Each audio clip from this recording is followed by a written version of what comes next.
Magandang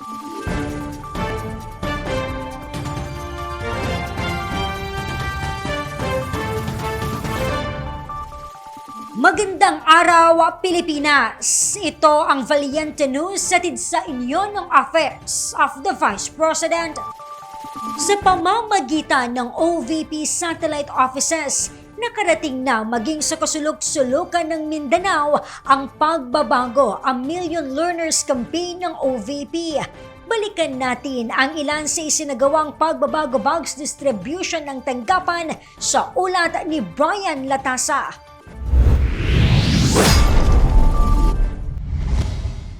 Di lamang sa Luzon at Visayas nakasentro ang mga programa, serbisyo at inisyatiba ng tanggapan ng pangalawang Pangulo. Sa pamamagitan ng OVP satellite offices nakarating sa mga malalayong lugar sa isla ng Mindanao ang mga programa tulad na lang ng pagbabago campaign. Noong taong 2025, isa sa mga binisita ng OVP Bangsamoro Autonomous Region in Muslim Mindanao o BORM Satellite Office ang Situgo Elementary School sa bayan ng Panglima, Sugala, Isla ng Tawi-Tawi, kung saan 400 learners ang nahandugan ng pagbabago bags na naglalaman ng school supplies, dental kits at raincoat. Binisita rin ng opisina ang bayan ng Albarca na kabilang sa mga pinakaliblib na lugar sa lalawigan ng Basilan. Dahil sa layo ng kanilang lugar, kabilang sa mga pangunahing suliranin ng mga mag-aaral ang kakulangan ng gamit pang eskwela. Habang ang OVP Southern Mindanao Satellite Office naman dinala ang pagbabago campaign sa bayan ng Kiblawan, lalawigan ng Davao del Sur. Karamihan sa mga mag-aaral dito ay kinakailangan pang maglakad ng ilang kilometro kada araw upang makarating lamang sa kanilang paaralan.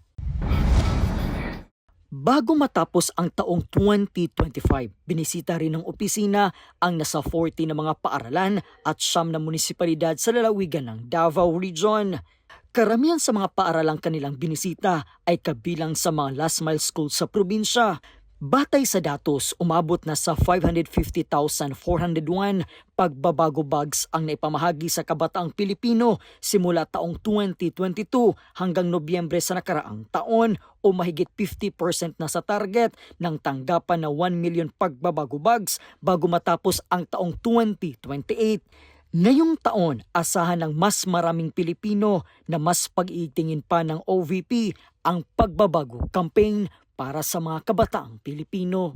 Ako po si Brian Latasa at ito ang Valiente News Year-End Report. Marami pang mga balita ang dapat abangan dito lamang sa Valiente News. Ako si Claudette Loreto para sa makabuluhan, naninindigan at matapang na mga ulat at impormasyon. Maraming salamat.